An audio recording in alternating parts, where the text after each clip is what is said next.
És egyébként mindenkitől tanulok is valamit, mindannyiótoktól.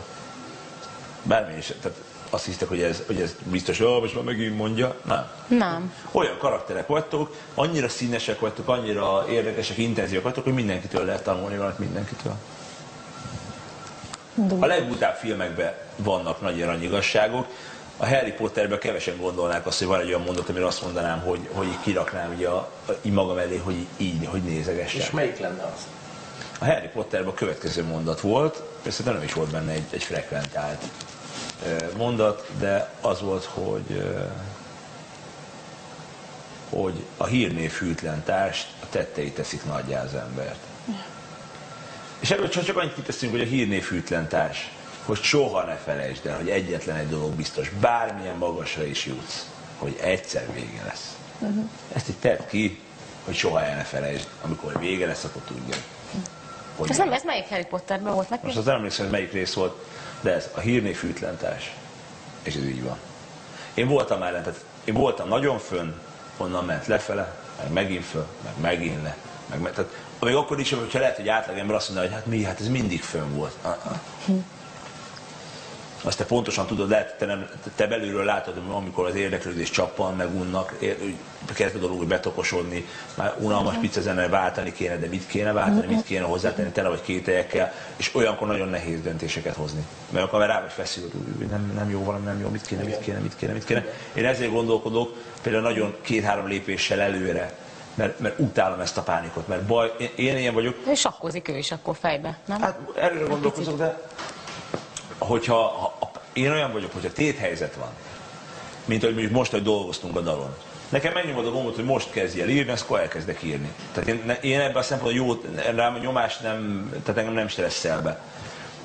De a pánik, amikor azt érzem, hogy baj van, és akkor azért nehéz úgy tisztán látni sok hibás döntést az ember, és ezt én igyekszem pont ezzel elkerülni, hogy előre megyek, így betámaszkodok sok lábon, hogy ne lehessen baj. Mi nagyon szegények voltunk. Tehát nekünk igazából a gyerekkorunk ilyen szempontból a Göbesszal az bármennyire is az édesanyám mindent megpróbált nekünk megadni és egy idő megteremteni. Nekünk nagyon nehéz gyerekkorunk volt, tehát mi azért vagyunk ennyire egymásra. Mi a mai napig úgy élünk a Gáborral, hogy nagy házban persze és külön szinten is nem tudom, de a mai napig köztünk például nincsen, hogy enyém tiéd, a mai napig. Nincsen olyan, hogy külön kassa. Tehát keressük a pénzt, egy dobozba, és mindenki, és élünk. És úgy soha nem kell meg, tehát hogy igen. Mi egymásra utalva éltük le ilyen szempontból az életünket, mindig számíthattunk egymásra, mi a klasszikus jó testvérek vagyunk, ezért nem tudom megérteni, mi történik, hogy ez hogyan lehet, amikor azt mondja két testvér, hogy már pedig most én nem beszélek a testvéremmel már nem tudom x éve. Ezt én sem tudom megérteni egyébként. Miről beszélgetünk?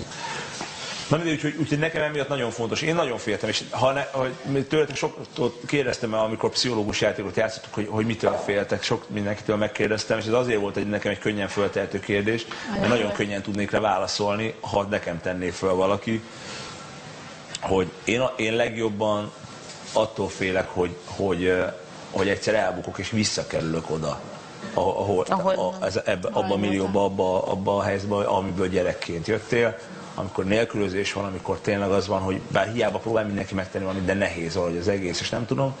És tényleg az, hogy én ezért akarok, tehát én ezért hajtok, ezért állok ezer lábon, ezért próbálok millió dologgal foglalkozni, nyilván azért, mert érdekel, mert vonz, és azért, mert egyszerűen biztonságban akarom tudni magam és a családnak a jövőjét. És ez a teher, ezt én viszem, ez az én terhem, ez az én keresztem, támogatom édesanyámékat, tehát ez egy ők lent laknak még Szegeden együtt? Ja, Szegeden laknak még. De ez a lényeg, hogy nekem ez egy félelmem, hogy mi lesz, hogyha egyszer, hogy nem akarok soha többet. Persze lehet, hogy most távolinak tűnnek. Tudjátok, hogy milyen könnyen lehet elbukni? Én nagyon jól tudom. Hát miről beszélünk? Hát most csillogás, pimpa, koncertek. Hát egyszer úgy, mert nem koncertek. Hát tudjátok, hogy hány zenész vagy előadó különböző helyeken zöldséget, meg nem tudom, meg mospoharat, vendéglátó intézmény, meg nem tudom. Ez ennyi. És visszautalva a hírnév hűtlentárs. Azt hinnéd, hogy ez ismert vagyok. Varjál rá gombot. Meg hát a pozitív mellett mindig hozod a negatívot. Semmi. Nagyon jó barátom mondása, és ezt fogadjátok meg. Ingyen sajt csak az egérfogóban van. Várj, köcsög, hogy mi volt? Kultúrcsürhe. Különben a kultúrcsőrökre még mindig jobban nézett, a kultúrcsűrhe. De van kapva. Nagyon jó név. Hát főleg amikor fizetünk a totálba voltunk, hogy ki mondta a kultúrcsűrhét? Te! Jó, hát Te! Én kérek elnézést. névadó keresztülő vagyok. Gégi könnyen. De Jesinél ez a... Hagyd már végre, semmit nem Jesinél csinálok. itt is itt van az a Konzervatív izé, hogy pózban szépen felszólalok összezártálom. én is, nem vagyok néma, nem érdekel, hogyha leküp az Éva. Ez így minden szövegben benne van. Legalább Úgy ez látszik, hogy közös. ez egy karakteres, ikonikus mozzanat.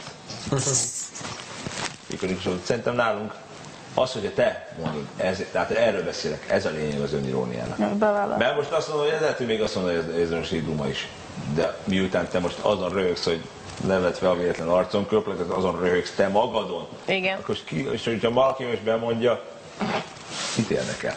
Hát ez sziránógy. Igen. Magamat kihúnyolom, ha kell, de más mondja, azt nem tőle.